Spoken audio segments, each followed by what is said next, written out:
Hi there, everybody. How are you guys doing today? Welcome back to a new episode of Jesus Talks. Today, we got a very special treat with you guys today. For the first time ever, we have Brandon Morel, which you guys might know as The Symbol on social media. He is a rapper and he's very dedicated to youth ministry. You guys might also know him as part of a co host, along with many other beautiful names out there, Sainthood in the city. So, first and foremost, let's give a warm welcome to Brandon Morel. Brandon, thank you so much for being with us today. Hey, what's going on? I love how it's cool when I interact with different people, right? And so like Latino background actually like it reminds me of the Morel because there's always people, is it moral, is it morel, is it, I get different responses depending on who we're talking to. So yeah, glad to And be here.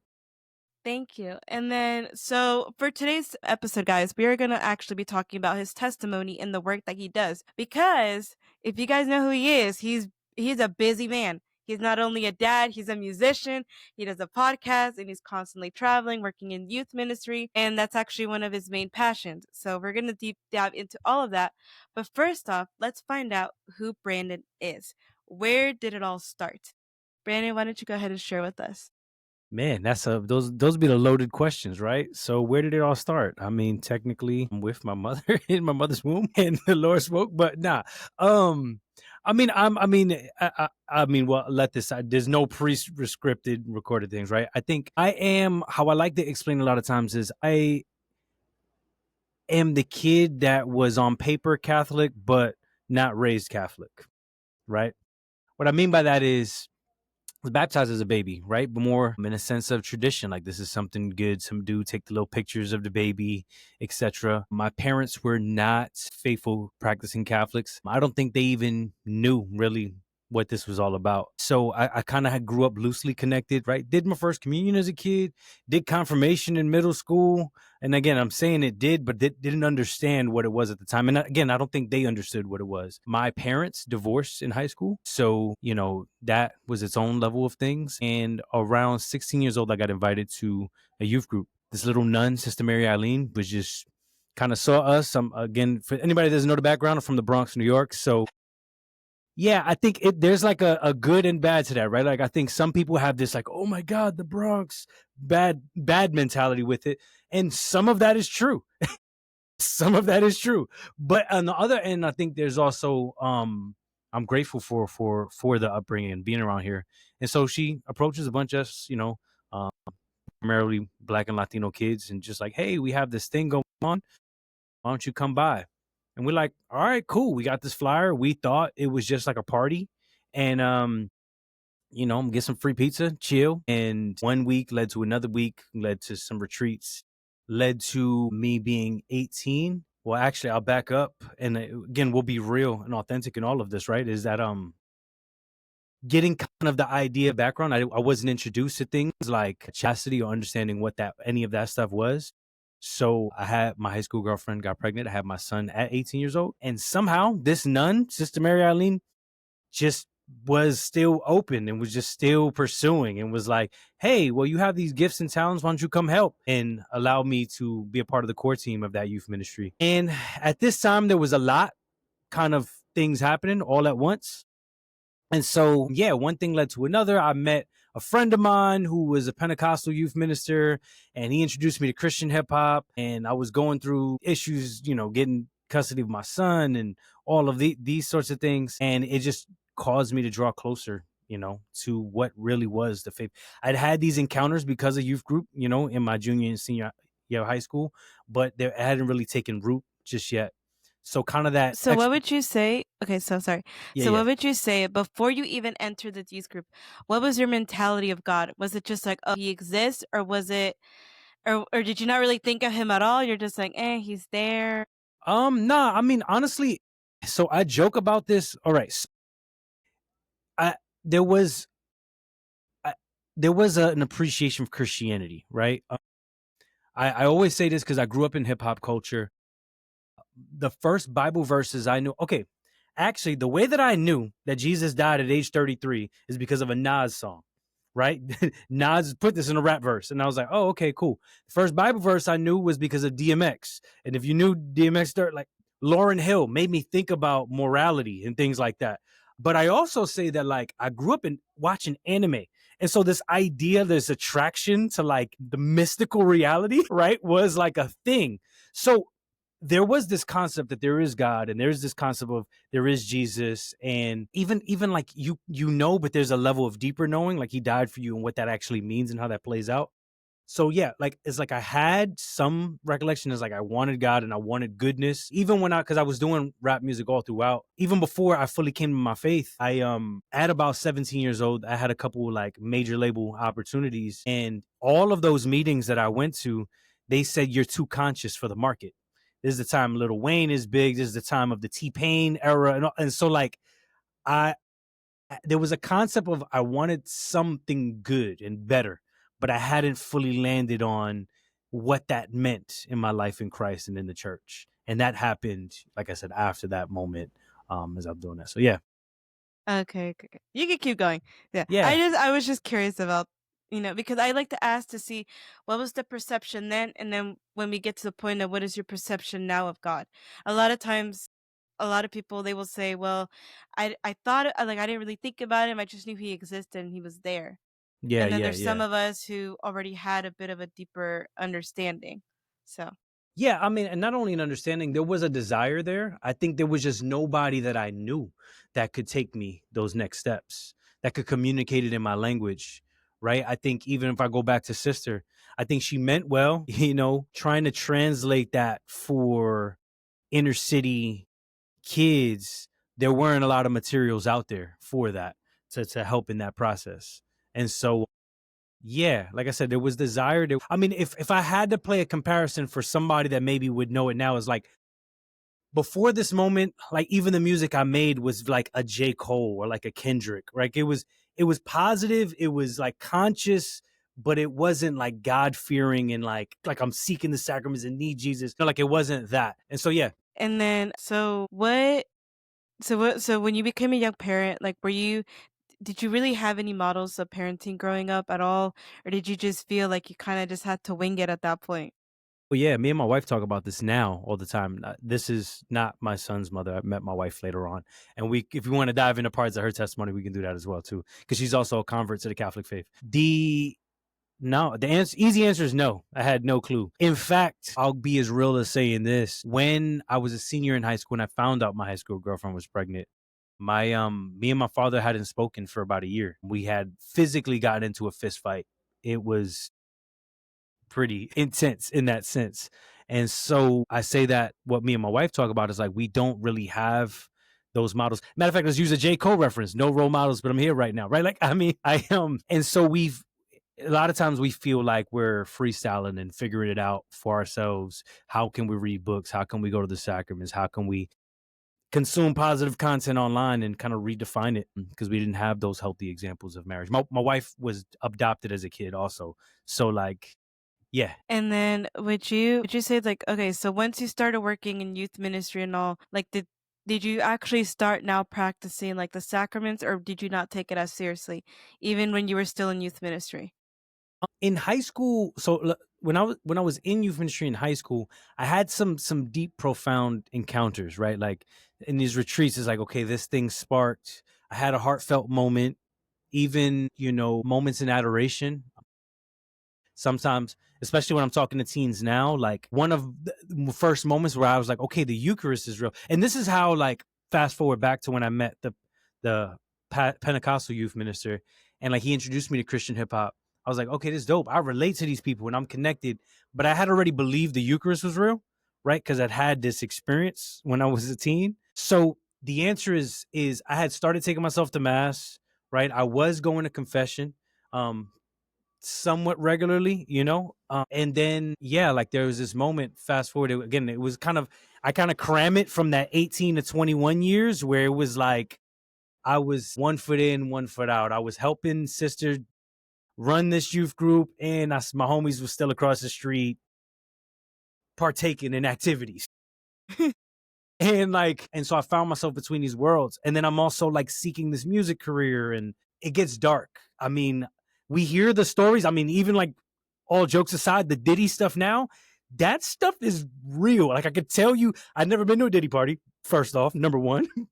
But those kind of industry parties, I got into like the surface level of those things before diving into my faith. And I can even tell one story where like I remember they had rented out, it was like a warehouse in Brooklyn and they kind of emptied it out.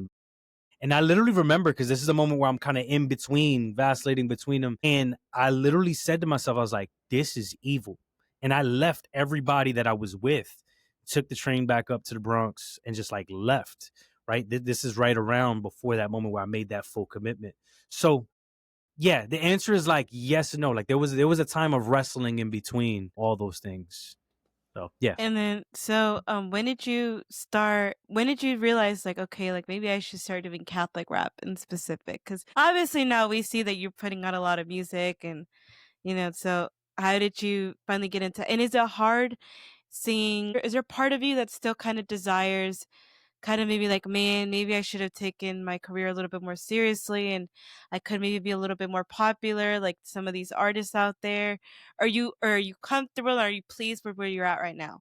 Okay, I think it's a little more complex than that, but at least that last part of it, right? But to back up, I started so it was at that time. It was, in fact, there's still video of this online. I know I can get it in, right? But all of my, all of my friends, all of the people that I was around, my family, none of them were practicing Catholics. So even when I had those, and that's what I mean, like I had those profound encounter moments. It was like, okay, what do I do with this? Like, okay, what does that mean in my daily life? Like, I didn't have anybody showing me how to break down how to read scripture. I didn't have anybody breaking down how to go through devotionals or anything. It's like it was just so.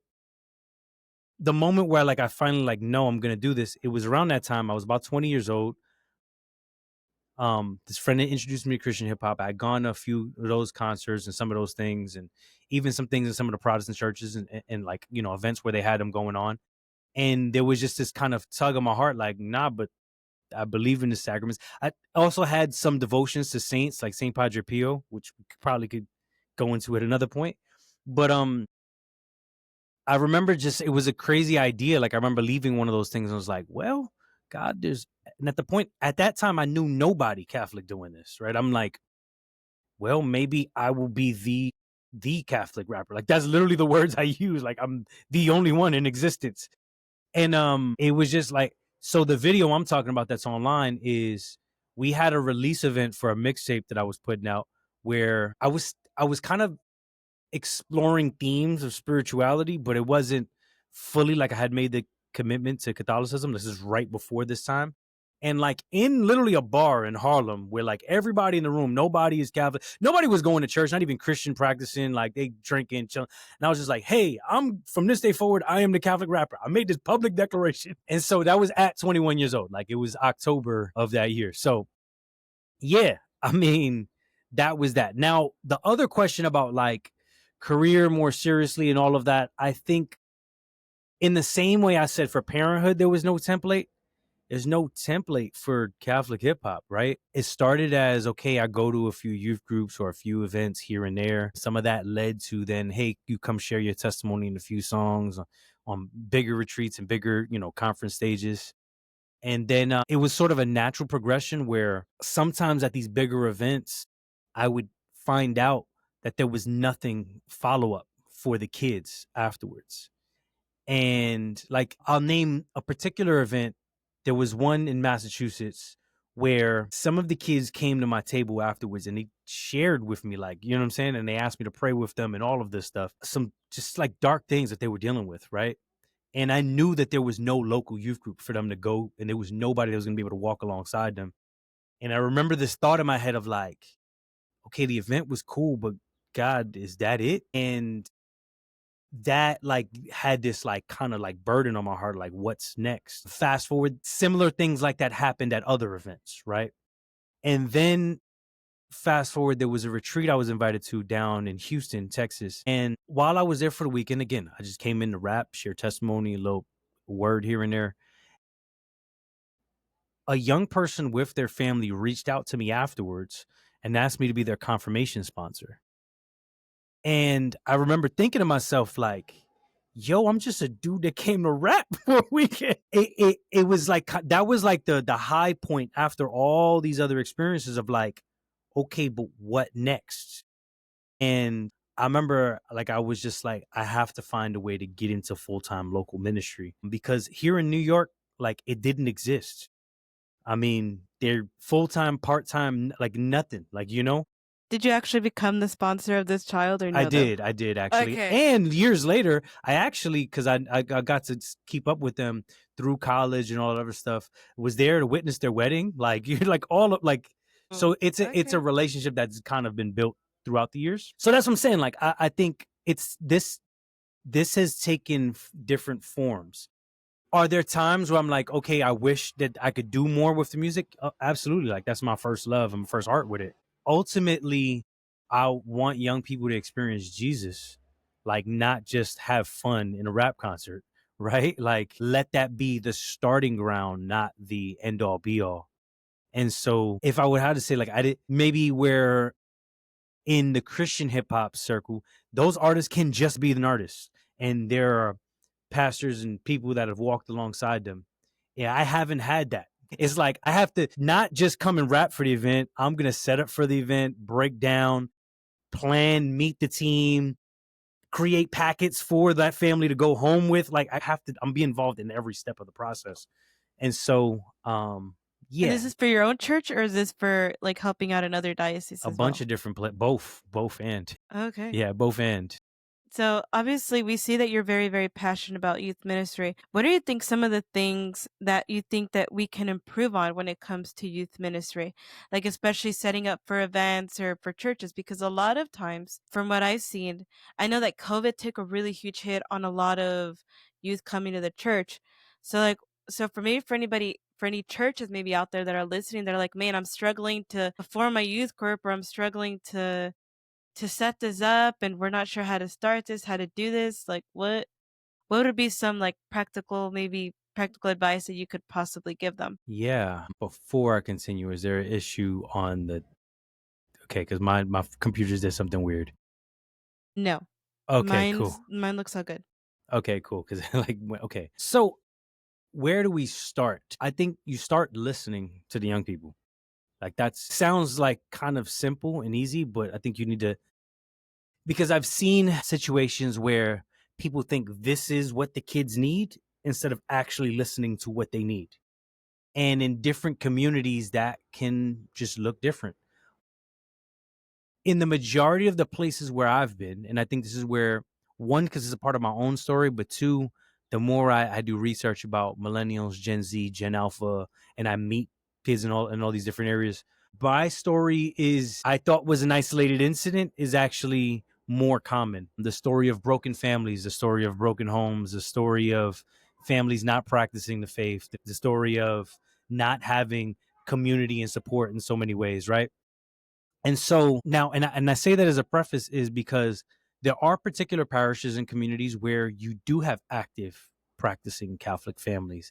And so the way in which they might approach it might be a little bit different than what I'm about to say, which has been the majority of my situation. Is first you listen to those kids and see what it is they need first, right? Then I would say if there's a step two, youth group isn't the end all be all, but having something on the calendar that's a regular gathering helps build momentum, right? Step three, if I was to say, because depending on where that is then figuring out how you're going to do outreach, how you're going to intentionally go and connect with young people where they are. So in a parish setting, I think we typically limit that to the confirmation program, or in some cases, there may be like a local Catholic school that's connected, and maybe that's a part of it. But start thinking like, hey, where are the local public schools in the area? Where are the football games and basketball games happening?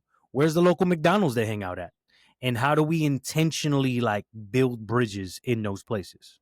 Right. So if I had to do it again, step one, listen. Step two, regular time. Step three, kind of like outreach strategy. Then I have this thing I've been calling the 5 M's of ministry. So it's the message, the music, the meeting space, the members, and the mission territory. Right. So the mission territory is what I just said about how we're doing the outreach, right? From there, then I would back up, like, how are our messages connecting? What music are we using that engage? How is our meeting space set up? How are we equipping volunteers, the members, the people that are there, right? And then that kind of creates that home for young people as a whole, as you kind of go down the list with all those different things. But yeah, sorry, that was like I kind of No, went no, on a you're long okay. rant, No, no. but yeah. I'm glad no, I'm glad you did that because there are some parishes that I know struggle with connecting with the youth and all that. And I think we forget that the most important thing is to listen to see what is it that they would like to kind of see. Because I feel like we're like, oh, we could just do this and do that, but I mean, and it and is I've done hard. and I've done a mixture of, right, because I mean I know depending on who you speak to, some people are really weary of these things. But I have to say, I mean, a lot of my and maybe it's the nature of an urban area like New York, being in ecumenical spaces has been super helpful. So, for example, working with this organization named Young Life, they have the strategy they call there's club, campaigners, camp, and contact work, right? So club is your social gathering, to make it really simple, right? Campaigners is that intimate group of kids that they're ready to go deeper. You can give them practical, in a more Protestant context, that looks like Bible study. In ours, that's introducing them to devotions and making them, bringing them to things like Eucharistic adoration and so forth, right? Like giving them that deeper experience. The contact work is the outreach thing, and then camp is that opportunity to kind of celebrate that time where you get away, for that retreat weekend, that whatever that time that you can kind of go with that. So And then how did you start off with Sainthood in the city? How did you meet everybody? What is your relationship with them? Was it hard in the beginning? And how is your relationship with them now? yeah, so Sainthood in the City didn't start as a podcast. If you want to go look back, it was a hashtag that I've been personally using for years. So I don't know, call it the Holy Spirit, call it inspiration. There is a picture where I just came out of a corner store bodega here, little deli, grocery, and all the jokes about bacon, egg, and cheese in Arizona for New Yorkers, like I had that. And I took a picture in front of this and I just put hashtag sainthood in the city. Like it was an inspiration that came. And I think it's naturally the product of what I just said. I am not used to seeing urban representations of our Catholic faith, right? People that are in the sneaker, that are in the fashion, that are in the hip hop, and still can authentically live their Catholic life, right? Not in a place where we idolize these things of our culture, because I think, yes, I'm Latino, but I'm a New Yorker more than anything else, right? Like, I mean, I grew up in majority Black communities. Like, if you want to go back, look at every elementary school picture. Like, I am the lightest person in the room all the time. In fact, in middle school is when 8 Mile came out and had a rap battle everybody in the lunchroom. Like, because of that, they called me B Rabbit. And so St. Henry City started as this idea of like, there's no representations of it. Like, okay, God, like, use me.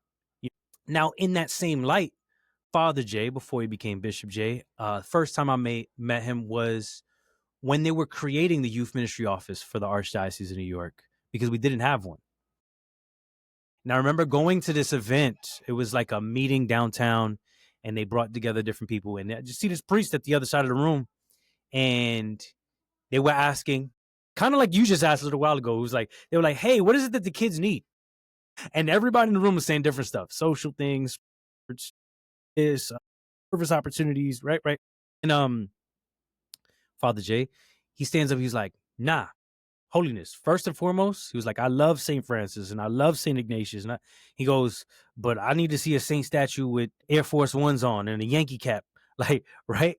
And like, we would call them uptowns, right? So like, and he and I remember just being like, yo, who is this dude? Right. And that was our first meet. And because of everything, because of our own ministry lives and things that we were dealing with parishes and just kind of the own calls in our hearts, me and Father J weren't as close in the very beginning. Like, we had this kind of distant meeting, and we would meet each other at different events and stuff. And Dr. G, Alex, I mean, in the same way, there's a point where we had started this internet radio station and this website called the AMDG movement, which I had helped create. It was a Catholic hip hop station, and someone kind of networked through the internet. They had met Alex, and he got invited on for an interview like this. And I remember afterwards, I was like, yo, I need to build with this dude a little bit. And then one thing led to another.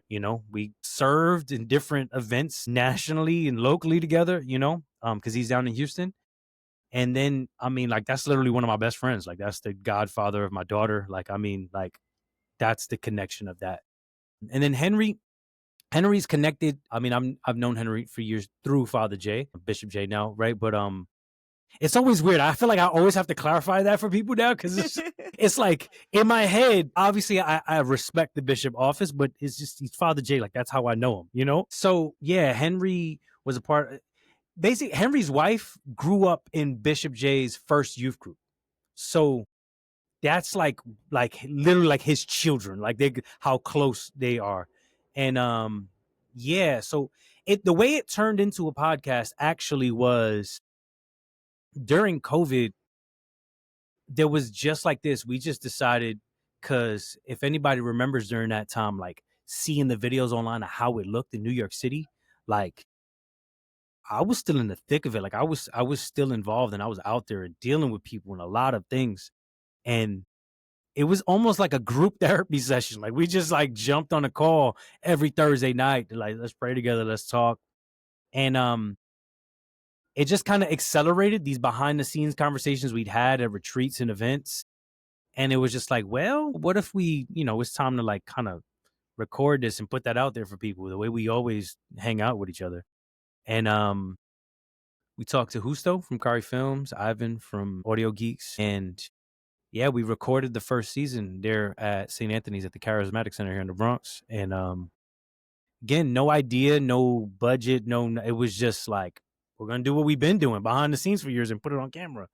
And it just kind of like took off, right? Like it was like one thing led to another. Then we did like another like retreat weekend there. And then from there, all of a sudden, a couple months later, we get the call. These bishop. In fact, funny story, we were on a call the night before. And this is me like testifying to how obedient Bishop J is. We were on a call the night before it was made public that he was made bishop, and he didn't tell us. That's how close we are. And as close as we are, like he didn't. And the next morning, I'm in the gym. I get a text from, shouts out to Peter. He just texts me, congratulations. For what, bro? Like I'm sitting here working out early morning. And then he sends me a screenshot of, and I'm like, yo, what? No. And yeah, it just, from that, then led to the collaboration with the Sheen Center, where we did season 2 and 3. And it's just kind of gone from there. Yeah. Did you guys ever call the bishop, be like, hey, like, why didn't you tell us that you were gonna be a Oh yeah, bishop? yeah. If anybody knows like Dr. G, Alex was the main one vocal. Like, man, how you gonna say nothing? But I'm not gonna lie, I like got emotional, man, because like what I think people don't get to see is behind the scenes. And I even to this day recently, like I've had more pushback and rejection from the church than I've had from outsiders to bring them in. And that was a personal affirmation for me.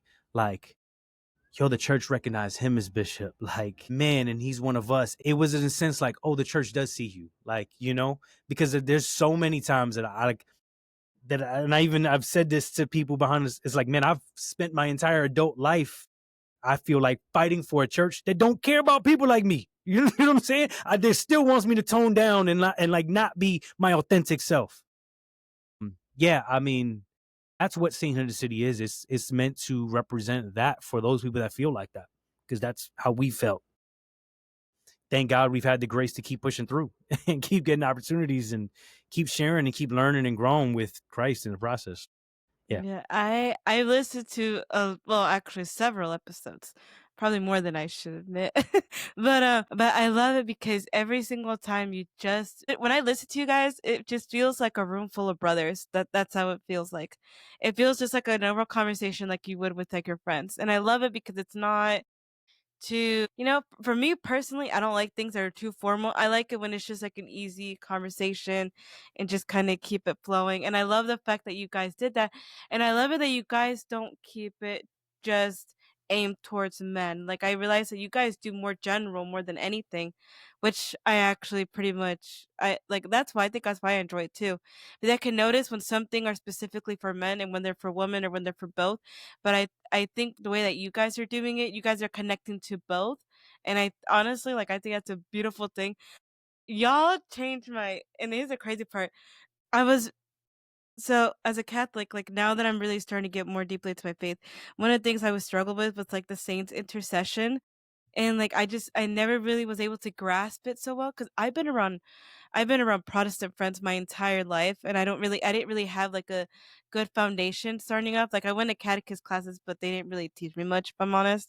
So like I had to kind of investigate everything on my own. But like when I watched your guys' episode on, like, talking about, like, saints intercession and all that, like, that changed me. Like, I'm not gonna lie, that was, like, very, like just the way that you guys explained it, the way that you guys went in depth about it, and what you guys do for any topic is just beautiful because you guys resonated with each one of you guys just in your personal stories and in your personal walks.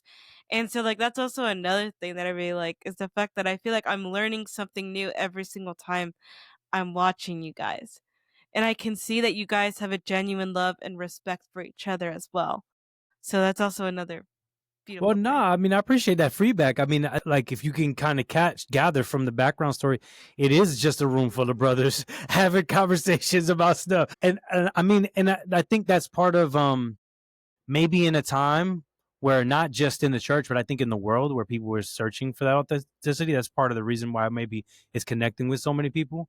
But it's just us being us. Like, I mean, like, we're gonna clown, we're gonna joke around. We're gonna talk about. We're not always gonna be talking about church stuff. So we talk about sports or basketball or whatever. Like it's gonna work its way in there. But like I really mean this, and I know everybody in the team really means this. Is like we really do want to be saints. Like I remember the first time I was asked that, and we will go back in the story you asked a little while ago. After I started serving in youth group and when I made the commitment to Catholic hip hop, I remember I got invited and I met this religious community, the Adente missionaries. And I remember that it was I was already what, like 21. I was about to turn 22. And that was the first time I had ever heard you can be a saint. Like I just never heard it before. And it triggered all these things that like go back what I joked about with the anime stuff. And I remember as a kid and when I first stumbled onto someone like Saint Padre Pio, and I'm like, yo, like that's that superpower I wanted as a kid, right? Like that's the like yes, that's it. And it just all connects the dots for me. And so yeah, I mean, obviously we know from our faith that like that comes with carrying a cross, from enduring different things. And I'm just hoping to try and be faithful and take care of my family in the process.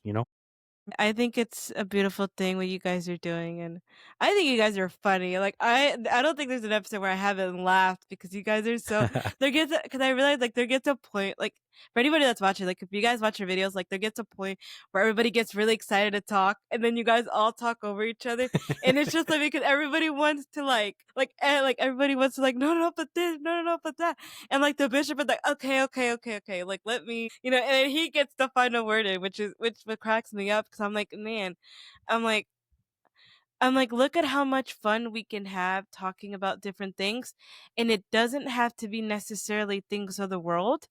Like we can make our faith sound fun. We could actually make it fun if we want to, and I think that's what you guys are doing. Is you guys aren't just talking about like oh, like how because I mean, I've seen a lot of clips here and there of like just certain podcasters, and I'm like, like this seems not that genuine. But when you have that, when you see that casual conversation between people, like you're just like you're intrigued because you feel like you're part of them too. Like there are times where I'm like, man, I'm like, I wish I could have a conversation with them and just like talk because it's like it makes you feel that. And so it's I don't know.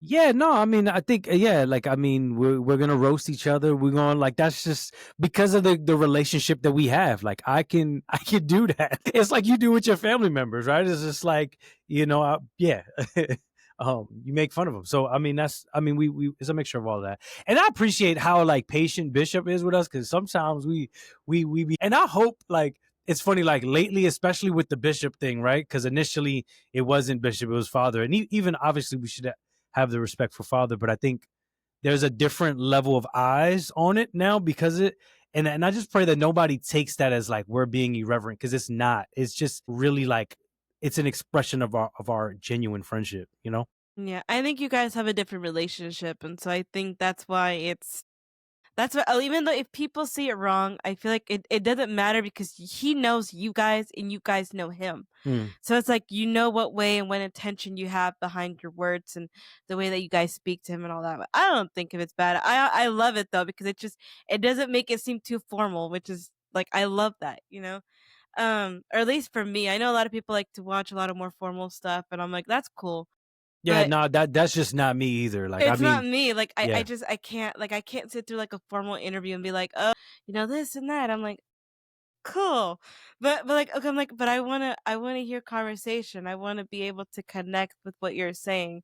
So I feel like the way that you guys are doing it, you guys are attracting a lot of people because of that. And I love it because you can see that everybody has their different personalities, and you Hmm. kinda get to know everybody just by the way that you guys are. The bishop kinda I don't know what it is about him, but he kinda seems like the dad of the group, honestly, because the way that he's kinda just, like, you know, going in there. But, yeah, um I think another thing I really want to get into is what is your perception of God now? Like with your whole testimony, is it like has your perception of him changed from how you were before and how you are now? Now that you're more into ministry and all Well, this I stuff mean, there. there's a different closeness of God, and I think even like in the same way that you obviously, I mean, I have my formal prayer time, right? Like what I like to call, it's my daily regimen, right? What typically is more Lectio Divina style, a little bit of worship music, like that's kind of my daily prayer. And then I have the Adente missionaries have a version of the Rosary called the Trisagio, and so that's like part of my daily prayer. But the majority of my prayer is me talking to God, like, yo, what's good, bro? Like, yo, this person about to go off on them, like, yo, God, what's good, man? Like, so there's this level of closeness that I don't feel like I have to put on a mask. I think before there's this idea of like the God in the clouds that's distant, and it's like, no, no, no, like the Emmanuel God with us, like, no, he's really with us.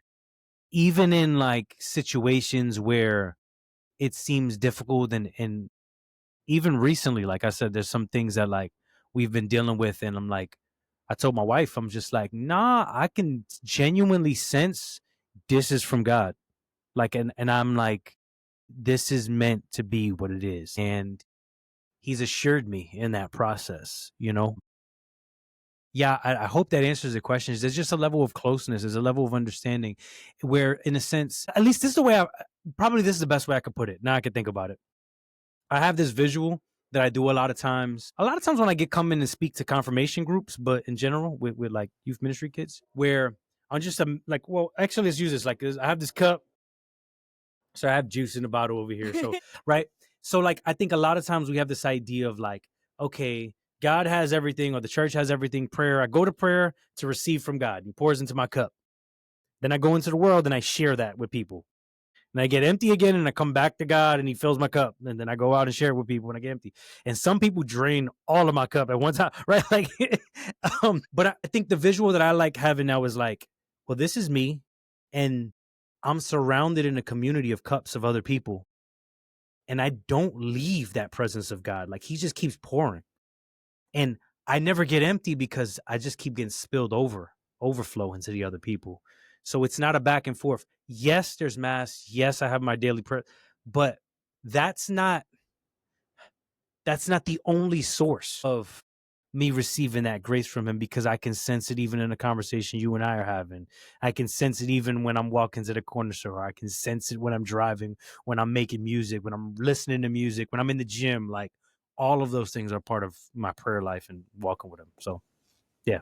I think the most important thing, I think what a lot of people forget is like you can pray all you want, but I think also trying to evangelize outside. I think that's what you're referring to, right? Evangelizing with the life that you're living. So whatever God gives you, you give it to other people as well. Yeah, it's Yeah. witness. That's the word that, I mean, that's the word we use, witness, right? And I think even what you said, starting this thing with testimony, what the way, okay, I think Catholics especially need to hear this, right? Like, because I think sometimes even we hear this word, and unfortunately, modern culture has made us think like it's non-Catholic or it's Protestant. The word testimony, literally in scripture, in Revelation, the way that we get to have, they overcame him, who? The devil, by the blood of the Lamb, Jesus, and the word of their testimony. It is the life that you live, your testimony every day, how you overcome the devil, like literally. And so this idea of sharing testimonies and being and understanding and diving into each other's stories, like it's important, like in our daily lives and with our walk. It's I would say it's equally as important, if not maybe even more important than you making sure that you do the Divine Mercy Chaplet every 3 o'clock, right? It's more important than like all these other devotions that we have. Those devotions are meant to strengthen us for the testimony, not the other way around. Like, so yeah, Yeah, I agree. That's one of the things I always tell people is it's like a lot I think now we see a lot of people that want to put on the title of a Christian or a Catholic, but they're not even living it. Like they facts. don't even like they like the title because it sounds pretty, but they don't want what comes with it, you know? And so and I know that's probably why we get a lot of heat as Catholics too, is like it's like, "Oh, you guys do a lot more whoops. You guys do a lot more works than anything." But it's like, no, like we don't like obviously if you love Jesus, you're gonna want to serve him and you're gonna want people to know more about him. So I think that's the whole thing that I think a lot of people aren't understanding. It's like it's not just about the title. It's not just about going to church every Sunday. You know, it's like what are you doing in your own house and what are you doing with the people around you? Like Oh yeah. and like I like one example that that always stuck with me was when they said when people talk to you and look at you, can they see that you're Catholic without you having to tell them that you're Catholic? Like, are they able to tell, hey, like they have Jesus in them? Or do you have to tell them that you're All right. So I'm gonna say let's make that a little bit more general, right? Because sometimes they may not. Because even when we say Catholic, like sometimes like there's a perception thing. They're like, in order for them to see me as a Catholic and as a young lady, I have to have the veil on, or I have to have a rosary, or I need to have a shirt that says Ave Maria. That's how they'll know I'm Catholic. You should be able to wear like basketball shorts and a tee, and people notice there's something different about this dude, something different about this girl. Like it shouldn't it be an external thing only. Like there's so many times, and here's my I've been saying this lately, and it may seem harsh, but I genuinely believe this. I believe that people that are afraid of ecumenical and interfaith conversations don't believe in the sacraments enough. Because if you believe that really is Jesus, you wouldn't feel like you have to defend it. In so many times that what I mean by that is so many times there are people that I've brought into church spaces that are not Catholic, and they're like, just by the way that they've seen me live my life, and then they come to this space, they're like, man, I can feel there's something different. Man, there's God's presence here. People that are not Catholic, like, are saying this to me all the time. People that are like, man, I don't know about this church thing, but there's something there, and like they've learned to genuflect before the altar because like I'm not afraid of that conversation. I'm not afraid of like hanging out with you normally. Like if you're afraid of that, like to me that's a sign that something in your belief, something in your faith is lacking there. Right? Like we don't have to agree on everything. Me and my wife don't agree on anything. Me and my kids don't agree on everything. Like I can still love you, and people should still be able to see God in me, even if we're having these small disagreements and all of that. So, yeah, I don't know. yeah. Um, So yeah. Um do you want to dive a little bit into how you feel now as a dad? How many kids do you have? Like how's your family life and has that helped or shaped you in any way in your faith as well? Oh, 100% definitely shaped me in the faith. I think, I mean, let's just start with marriage as a whole, right? I think I'll do some Catholic theology for people where there's every sacrament has matter and form, right? So the physical part and the spiritual part. In baptism, the physical part is the water. In the Eucharist, the physical part is the bread and the wine. In marriage, the physical part is the people. Like I remember like going through like sacramental prep, like in the sense of like marriage prep. And I remember like, snap, yo, what is that? Like, and then like people think like, oh, the rings? No, the ring, I could lose my ring. I'm still married to my wife, right? And so knowing that we are the sacrament and that in and of itself, like there's times where I've come to realize like the voice of the Holy Spirit is my wife speaking to me as I process something. Me knowing how to budget my time, me knowing how to do things for my family in that sense. The sacrifice, sorry, I'm in the Bronx. If you hear noise, it's just still, it just is what it is. I know it's happened a couple times as we've been on this call. It's just like, Yeah, and I had a feeling it's what it was. I'm not surprised. yeah. Um, but nah, yeah, I mean the sacrifice you have to make for your kids that, whether that be sleep, time, financials, everything like there is a it's something that I don't want to say makes it easier, but it gives you a practical way. That's probably it. It gives you a practical way of carrying a cross, of understanding how to unite your sufferings to Christ, of understanding service, of understanding like that true unconditional love, right? Like, I mean, how many times my son has done some dumb stuff and it's like, you can't change how much I love you, right? No matter how much that. And so, also, I mean, like you asked about like the how's that changed? I mean, sometimes, especially as a father, it's helped me understand God the Father very specifically differently. Yeah. I mean, yeah, there's just too many stories where like my kids would do something and I'm like, yo, what's wrong with you? And then I'll walk away and literally remember what I said, like I'm sensing God and all of that. And like I literally will hear God be like, you do that with me all the time. And I'm like, dang it, you're right, my bad. So it kind of helps you extend the same grace to your kids, Yeah. with that aspect. Because I know a lot, and I love that you said that. Like it kind of helps that it helps you see how God must feel about us in a way. Like that's a beautiful thing, because not a lot of people capture that mentality of like you can learn a lot by being a parent. I'm not a parent, so I don't know, but like I am an aunt, by the way, so of a 4-year-old, and so like I look at him, and that's like I feel like he's my kid, just because like I'm so close with him. And there are times where he does things and I'm like, "Oh my gosh, like I'm about to strangle this kid." But then wait, I'm like, maybe I shouldn't do that. And so like it's nice when the Holy Spirit clocks you, you know, on Yeah, a daily yeah. basis. He's clocked me a lot more times than I would like to admit. So Simple story. I mean, this is a couple years back now, but going back to the beginning of this, I've had custody of my son for some years now, right?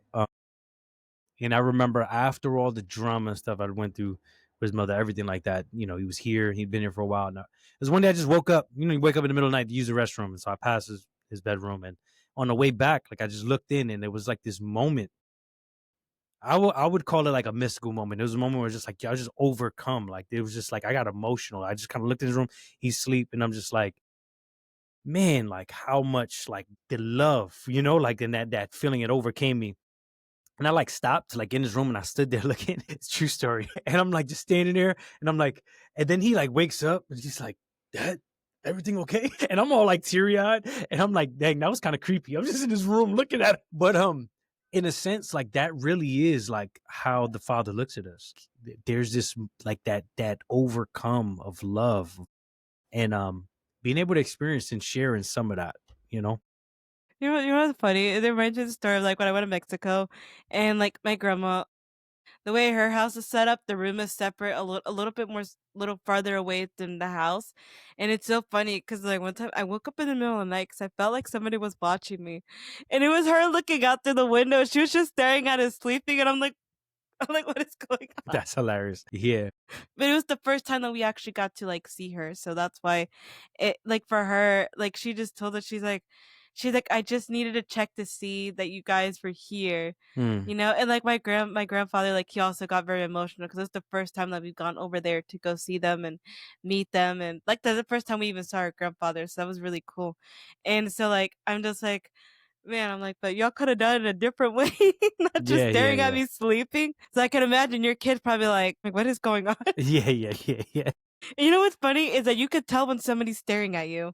So I'm assuming I feel like he probably sensed that. So if he's anything like me, he probably sensed it. But yeah.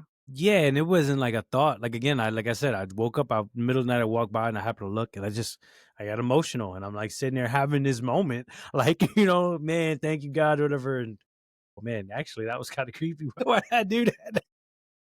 Oh my goodness gracious. Oh my Yeah. gosh. Seriously, I love the fact that you're able to share all of this with us.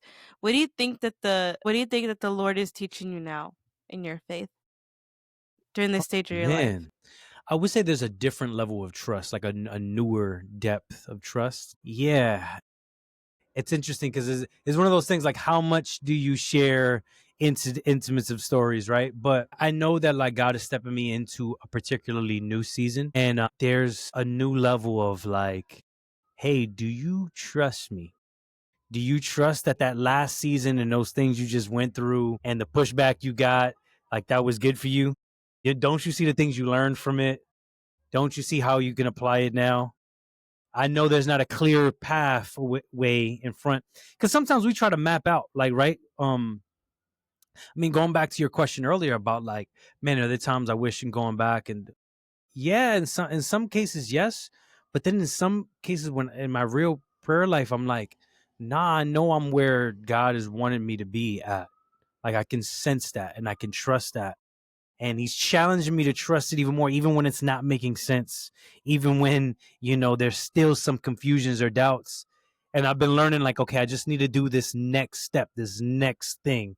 Okay, I know I need to focus here. Let me not worry about 10 steps down the road. Yeah, that's a place where I'm really being challenged right now. I also say like I think I'm in a space where I love youth ministry and but a big part of what's being put on my heart is the way that I didn't have the guidance for youth leaders, like helping youth leaders to, to plan, to envision, to be creative, to give them, in a sense, that kind of like coaching aspect. Like that's a big thing that's been moving on my heart from God. Yeah. Yeah. And then I know you talked about your fascination with Padre Pio. So, what do you think that he's taught you? Is there or like why do you think you resonate with him so much? Well, I mean, we've talked a couple times about like being able to embrace that suffering, like in a true and real way. I mean, that dude bled for years. Do you want to give a little background to those who maybe don't know his story, just a little bit? Yeah, so Saint Padre Pio, he was from Italy. He Franciscan friar. He had the gift of the stigmata, right? And depending on how you look at it, people be like, that's a gift. And what the stigmata is he had the wounds of Christ on the cross. So he bled from his hands and his feet and his side. He had to change bandages. And one of the things I love about Padre Pio is he's a relatively modern saint because there's scientific studies that were even done as like, there's no way for you to be bleeding for this long and you not run out of blood.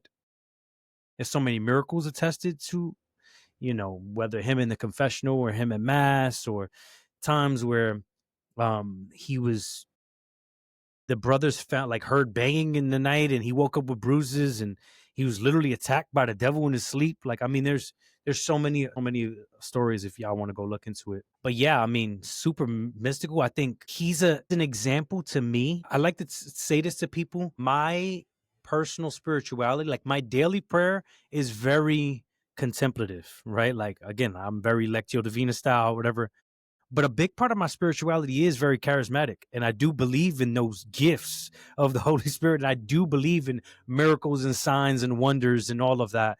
And um and if we are Catholic and we look at things like all the Eucharistic miracles and all, like those things are still happening. I mean, the one in Kerala, India, recently got approved. Like those miracles are still happening, and they can still happen through us.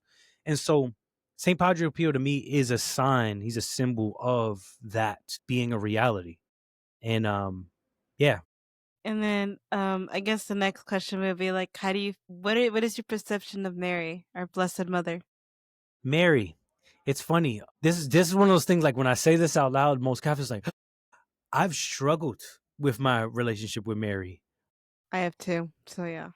Yeah, I actually like I've believed it and I've understood it and I've accepted it, like the theology and some of the particular like devotions to Mary just never like sparked my interest as much. For example, like I pray the rosary, different people led kids with rosaries and all that stuff.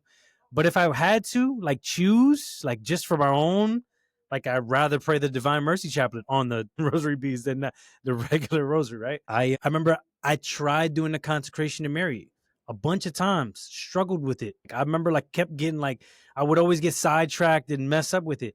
Consecration to Saint Joseph did it first shot.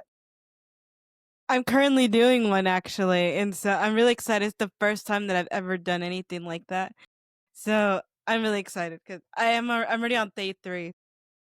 Dope. Nah, that was a big one for me. Yeah, I mean, I've had devotions to a bunch of saints, and so I say all that to preface like I'm also okay. You were asking about like my relationship with God. My relationship with Mary recently has been growing in a sense of like I can sense that she's calling me to a deeper connection to her. Even literally my latest song that we're putting a video out is literally about this marrying thing. And the funny thing is when I got approached to do the video and everything, like uh, I wrote the song from the it's not necessarily my story, it's the story of a lot of people that I know, right? Who had some like praying grandma, praying mom, fell away from the faith. Y'all heard my story. Mine is not a somebody I fell away from the faith. I just wasn't in it to begin with, you know? And there's this sense of like Mary leading to a deeper relationship with Jesus that I know. Yeah, I mean, I've been just kind of growing in that sentiment and knowing that I need to be more committed to it. Yeah, yeah. I mean, I get it. I'll say this. No, I'll say this. I also know the power of Mary. What I said, without sharing too much, the spiritual battle is real. And there have been some situations of manifestations of evil in doing ministry.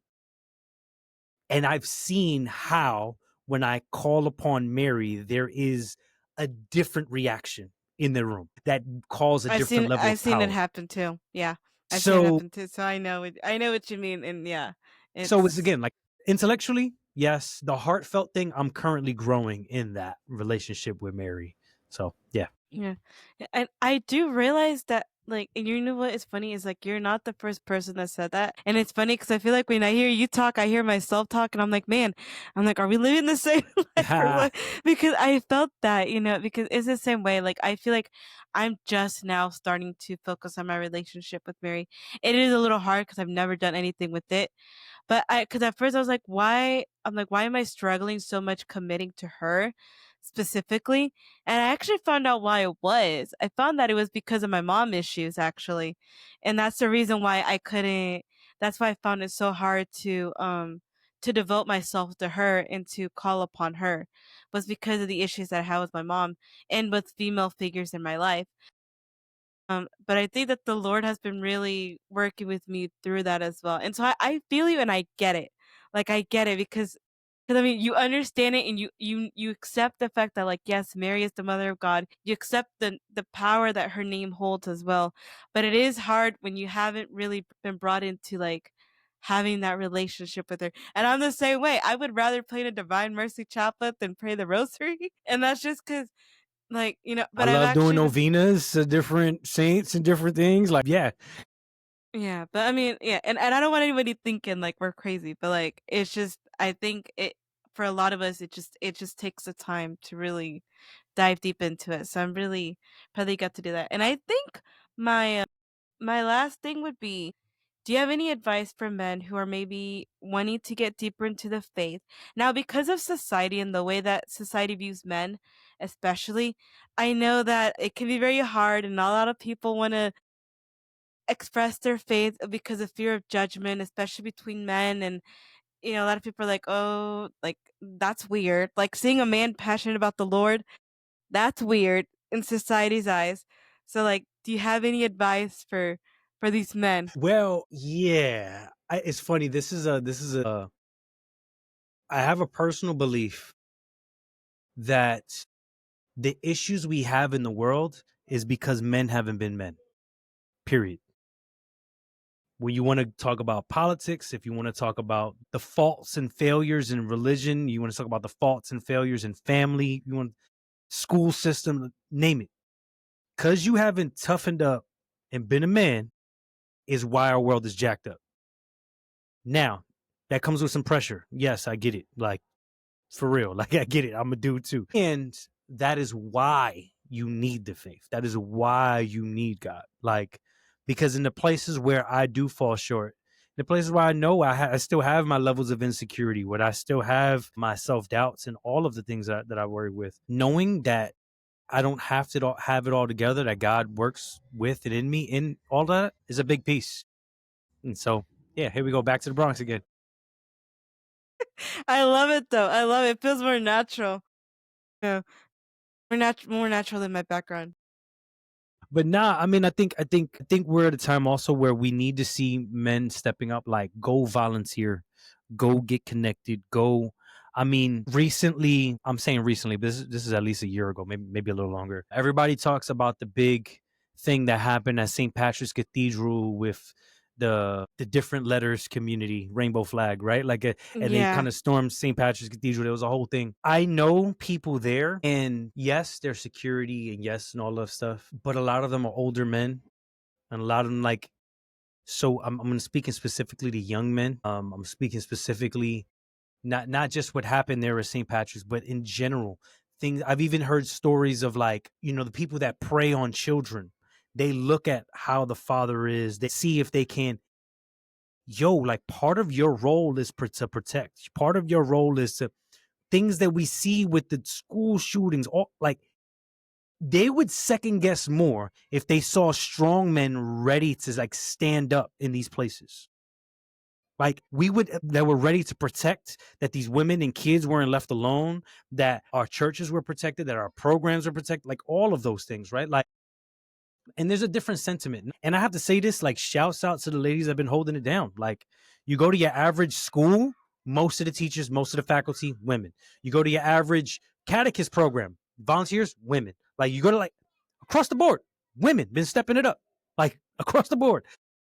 I think it's time for just dudes to just, like, you got to step up and do something. Like, go get involved. And in the process of getting involved and serving, like, whether it means becoming an usher, whether that means going being a lector, join the music ministry, whatever that is, whatever that looks like.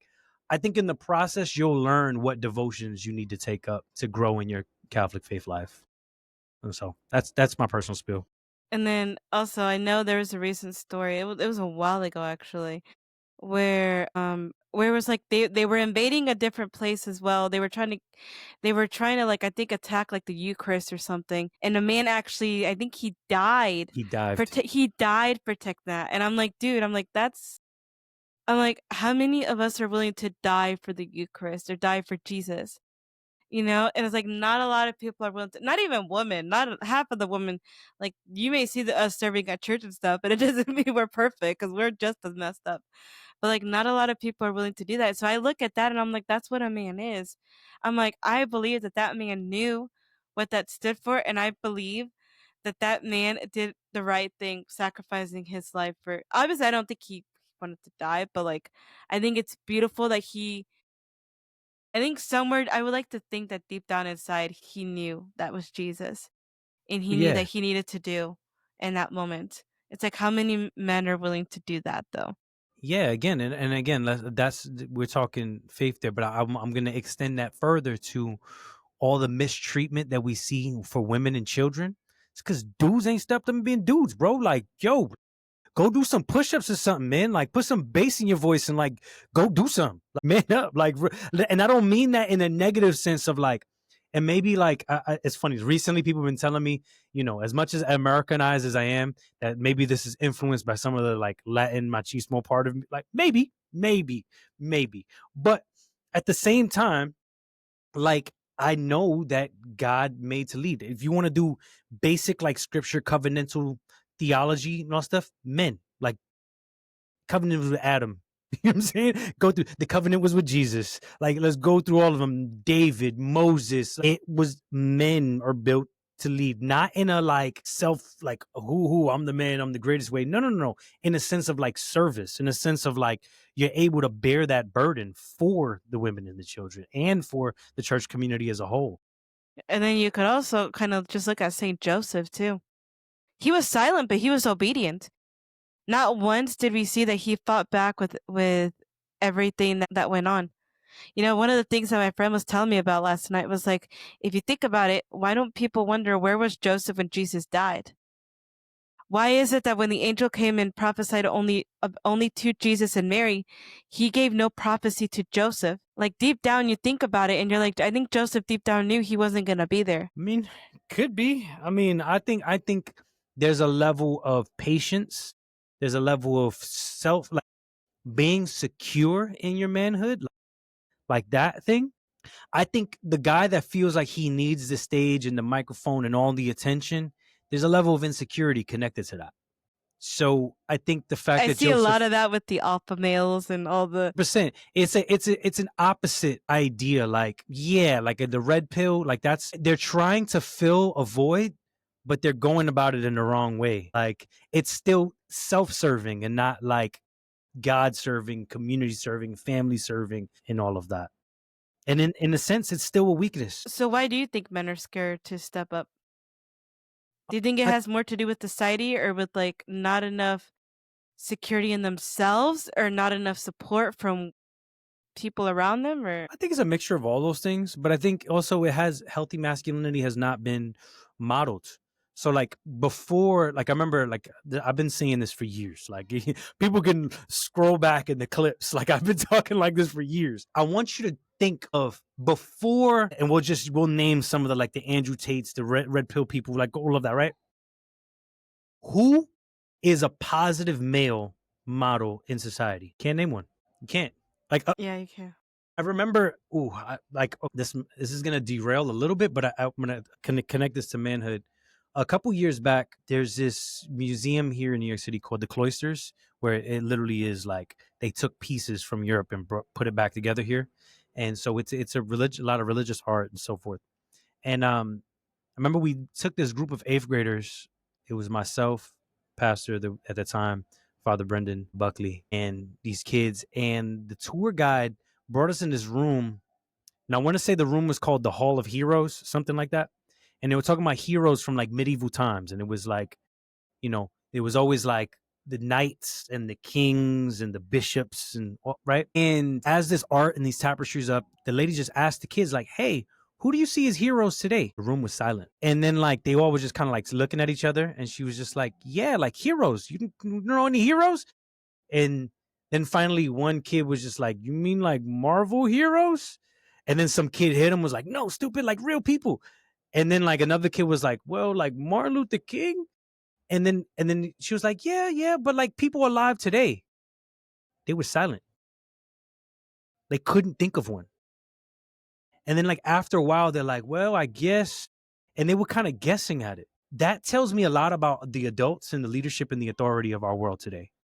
And I would say very specifically the men that we have here today that they can't look to and be like, "Man, that's a hero." And it told me about these kids from Brooklyn that we brought to this thing. But I think that message compounds out further to a lot of our society now. Yeah, because I know a lot of people can like, oh, like we have a bunch of priests and bishops, like Bishop Robert Barron. I would say he's a pretty holy man, but it's like, man, like they don't. It doesn't just have to be a man that's in living in religious life, And I think that's what we need more of. We need more of men that are not in religious life that are actually still serving the Lord, but serving it in a different way. Obviously, it's great to listen to these priests. I'm not bashing any of them. Like I Yeah, yeah, love yeah. listening to all these different people, but I think like how many like where are the men today? And I love people like Barron too, but I would Bishop Barron is great, and I'm gonna just use the example of like if I was to play, let's just say a Bishop Barron video for a eighth grade, high school, middle school boy in the Bronx, New York, in Brooklyn, in whatever, they not gonna look to him and be like, "Oh man, yeah, that's something I want to model and be."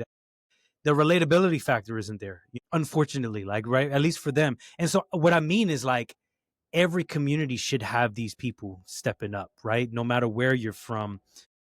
If you're from a more suburban area, cool. If you're from a more rural area, cool. If you're from an urban area, cool. If you're in a predominantly Hispanic environment, cool. If you're in an African American environment, cool. If you're in an Asian community, cool. Like we should be able to look and be like, yeah, these are the heroes immediately. Like In point them each out. one of those yeah, I see what you mean. Yeah. I can't really list any male Hispanic ones. Only the ones that I know personally, but either way, I wouldn't necessarily put them at a high pedestal like I would look to them as an example. I think they're good defenders of the faith, but I think we need more active men. And I'll add what the church teaches is that's what it means to be a saint. The saints are those that live heroic virtue. Well, there you go. It's definition. I don't think any of us are doing that, but but yeah. Anyway, so I think we'll conclude this for today's episode. Just a reminder, Brandon, can you tell us where we can find you on social media, your pages and all of that? Where can we find you? Yeah, so it's Be the Symbol on everything. BETHESYMBOL. On the website is bethesymbol.com. Yeah, I mean, Sainthood in the City. If y'all want to go check any of that stuff out, currently working, putting together the next seasons. So pray for us and all of that. But yeah, Be the Symbol is where you find. And then if you go on like streaming platforms for music stuff, it's just the Symbol, Apple, Spotify, wherever you consume stuff at. All right.